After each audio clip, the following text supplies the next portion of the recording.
Olá, olha eu aqui, eu quero falar sobre redação, vestibular. Você vai fazer vestibular de inverno, ok? Então a gente vai falar de vestibular e de possíveis temas de redação agora para 2018. Os vestibulares agora do meio do ano de 2018. Por que isso?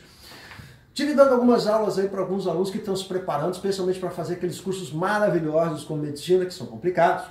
E eu observei o seguinte, o pessoal está meio perdido em relação aos temas que podem aparecer agora nos vestibulares de inverno. Especialmente aquelas universidades que cobrem esses temas factuais, né, baseados em assuntos que aconteceram ao longo desse semestre. Então eu vou fazer o recolhimento de 3 temas importantes que aconteceram ao longo desse semestre e que podem sim ser usados, mas eu quero fazer isso detalhadamente para ajudar vocês. Dentro daquela história toda do aluno que precisa de uma nota muito, mas muito boa. Ou seja, aquele aluno altamente competitivo, vamos imaginar que é o aluno altamente competitivo, é o aluno que está lá de 8 para cima, né? Em 10, 8 em 10, o aluno de 800 pontos em 1000, legal? Esse é o aluno competitivo, é para esse aluno que nós estamos mostrando esses temas aqui, porque é o aluno que vai brigar lá na ponta e precisa tirar uma nota muito, mas muito boa, esse aluno que vai fazer medicina, por exemplo. Então ele está preocupadíssimo. Como estão preocupados todos os alunos, porque sempre quando a gente está diante da questão do vestibular, a gente tem esse pânico, qual o tema que vai aparecer. Então vamos lá, vão ser 3 teminhas. Primeiro grande tema, que é um grande assunto, inclusive estão falando que para o Enem pode ser um bom tema, a gente vai ver isso mais adiante, que é, então, temas de redação, que é a fake news. Tem muita gente falando de fake news, tem muita gente falando das possibilidades de fake news, então vamos ver como é que isso pode aparecer dentro de uma dinâmica de redação. Desde aquelas instituições que cobram assuntos mais factuais até outras que pedem uma reflexão um pouco mais subjetiva do tema. Então vamos lá, vamos tentar cobrir todas essas possibilidades. Você está me acompanhando aí? Olha lá. Em primeiro lugar, a palavra false true, ela apareceu em 2016 como a palavra do ano no dicionário de Oxford e virou moda.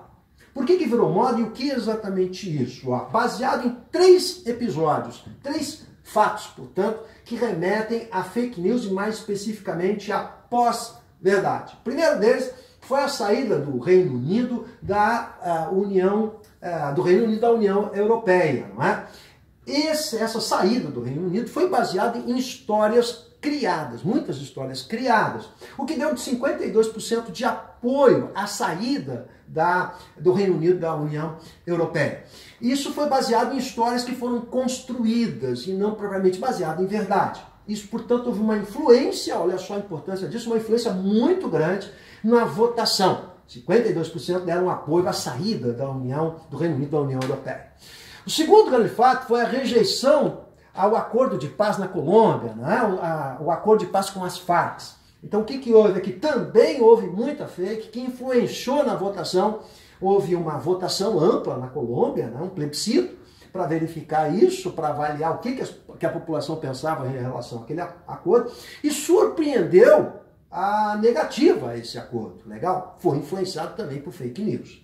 E o terceiro grande assunto, e talvez o mais importante de todos, até pela importância global que isso tem, foi a vitória do querido Donald Trump nas eleições nos Estados Unidos, legal? Então vamos ver um pouquinho mais sobre isso. Primeiro, uma agência de checagem de informações, que agora virou moda, as agências de checagem de informações, no Brasil nós já temos algumas agências de checagem de informações, 217 falsidades durante aquela eleição foram criadas. Dessas falsidades, 79% delas foram criadas pelo Donald Trump e 21% pela Hillary Clinton. Ou seja, observa como as fake news passaram, portanto, a fazer parte das campanhas eleitorais e da campanha eleitoral do país mais importante, né, com mais influência, que é os Estados Unidos. Olha a importância de uma fake news, o que ela pode influenciar na votação de um país tão importante, que foi a vitória de Trump baseada nessas fakes, né?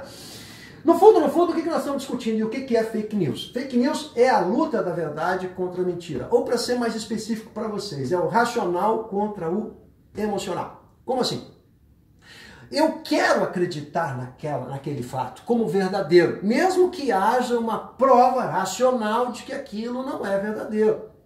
Hoje isso virou moda, gente. Todo mundo quer acreditar em alguma coisa. Então nós estamos falando de crenças e não propriamente de fatos. As pessoas querem acreditar em determinada coisa. É essa a ideia da pós-verdade. São fatos criados que não são baseados na realidade, mas acabam se transformando em fatos porque as pessoas querem crer que aquilo é verdade. Hoje a internet é um fenômeno que mostra claramente essa tendência. Mas a questão é a seguinte, quando, por exemplo, eu quero que você lembre disso, né? Agora está passando um avião, olha só que bacana. Eu quero que você pense no seguinte, quero que você pense na greve dos caminhoneiros recentemente. Houve uma fake de que haveria no domingo uma grande mobilização em Brasília para reativar a greve, para a continuação da greve. Foi uma fake criada. Muito bem. Olha só, quando você tem essas fakes criadas, elas causam prejuízo, que muitas vezes pode ser um prejuízo pequeno, uma pequena mentira, né? Ou seja, sei lá, vamos pegar uma ideia, não sei se na sua cidade acontece isso, mas é uma fake aí de que um cara que trabalha na net, vestido com a roupinha da net, entra na sua casa e rouba e leva tudo. Legal? Essas informações pequenas, elas vão sabotando, portanto, as relações entre as pessoas, mas o pior, gente, é quando ela muda uma política de Estado, que são esses fatos que eu estou mostrando aqui para vocês. Legal? Então, no fundo, nós estamos falando da fake news, nós estamos falando da pós-verdade, mas mais especificamente da luta entre o racional e o emocional, a questão da crença. Isso não chega a ser novidade, isso sempre aconteceu, mas hoje, mais do que nunca, ela é importante por causa da disseminação dessas informações via internet. Esse é o primeiro grande tema. Vamos dar uma olhadinha no segundo? Muito bem, agora a gente vai pro segundo tema, tá ligado aí? Sentadinho, bonitinho, me assistindo com atenção, chamou a galera, vamos ver. Você vai fazer vestibular de inverno, eu vou pro segundo tema legal, baseado num episódio factual. Tá preparado então aí? A gente precisa tirar uma nota boa na redação, hein? Então fica ligado, olha aí. Primeiro, vamos pro fato. Explorado pela mídia, em maio, o que aconteceu? Um incêndio Largo do Paissandu, desse prédio com 24 andares. Nesse prédio com 24 andares, que é um prédio que estava lá desocupado, não é? Está ocupado, na verdade, né? Formalmente desocupado, mas informalmente ocupado por 146 famílias que estavam lá irregularmente. Esse irregular eu quero que você entenda que está entre aspas, legal? 146 famílias se abrigaram lá porque não tinham onde morar. Muito bem, que tema de redação pode ser explorado? O que eu preciso saber, professor? Eu preciso tirar uma nota boa. Bem, a gente está falando de um assunto social bem bacana para ser explorado, uma reflexão, especialmente em redações que exploram a temática social, em temas sociais, aquelas instituições que gostam de fazer isso, o caso do Enem lá, no Enem esse ano, né, lá em novembro, legal? A questão da crise habitacional. Qual é o problema da crise habitacional? Que é um problema antigo no Brasil, evidentemente que não é um problema de agora, né? Apenas o incêndio do prédio traz esse tema para a superfície na mídia, para a discussão na mídia. Isso é um tema que está aí, legal? Aproximadamente um terço da população brasileira não tem onde morar. Gente, isso é muita coisa. Esse é um problema de muita gente. E o que está acontecendo agora? Bom, desses prédios há o que nós chamamos de ocupações, porque 7,2 milhões de imóveis estão sem função, especialmente nas grandes cidades brasileiras, né? Especialmente Rio de Janeiro e São Paulo. Estão sendo ocupados, muitos deles são ocupados. É a questão do uso social desses imóveis que estão lá, sem uma função. Legal? Mas você tem um déficit muito grande. Bom, isso remete a uma ideia já de muito tempo, né? Isso não é nenhuma novidade, gente. Então, é a questão da urbanização brasileira, que não é para todos, a cidade não é para todos. E isso acontece já, e vem acontecendo desde há muito tempo. Então, no começo do século passado, começo do século XX, na cidade do Rio de Janeiro, quando há esse fenômeno da urbanização, em que os cortiços, que eram casarões antigos, habitados pelas pessoas de baixa renda, no centro da cidade, são destruídos, demolidos, para a construção de avenidas novas e a urbanização do Rio de Janeiro, que surge como uma grande cidade, linda e maravilhosa, evidentemente, não é? Mas essa população vai morar onde? Ela vai para subir os morros, porque lá construir favelas, e aí que começa a surgir as favelas do Rio de Janeiro, nós estamos falando, portanto, do começo do século passado, porque as pessoas não têm onde morar. Então isso é consequência de um déficit habitacional. Há um problema grave aí. Esse seria um segundo bom tema, a discussão da crise habitacional, que está embutida, portanto, finalizando no mais genérico de tudo, que é a discussão da cidadania. Ou seja, não há cidadania se as pessoas não tiverem onde morar com dignidade. Segundo teminha, anotou aí? Olha aí, tema 3 então, do dia, é isso? Com isso aí a gente está cobrindo uma série de possibilidades, né, hein? Fica ligado, não vai servir só para agora o inverno. Esses temas aqui podem aparecer nos vestibulares lá do final do ano também. Então, recomendo esse videozinho para mais gente aí, ó.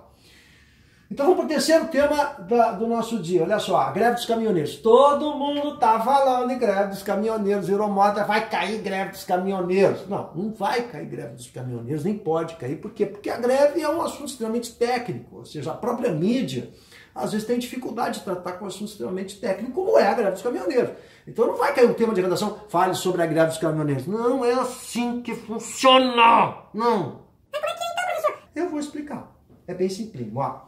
Sobre a greve dos caminhoneiros, na verdade, isso remete a um assunto muito mais importante que dá conta da nossa infraestrutura, que são os modais de transporte. Legal? Então, quais são os modais de transporte? Nós temos os modais aéreo, rodoviário, nós temos o aquaviário e o ferroviário. Né? Muito bem, basicamente são esses aqui. São esses os modais. Esses modais, gente, eles remetem a quê? Cada um tem uma característica, ou seja, há aspectos positivos num. O aéreo, por exemplo, é a rapidez, mas o custo pode ser maior, não tem a capacidade de transportar cargas muito pesadas, isso é a atribuição do aquaviário e do ferroviário.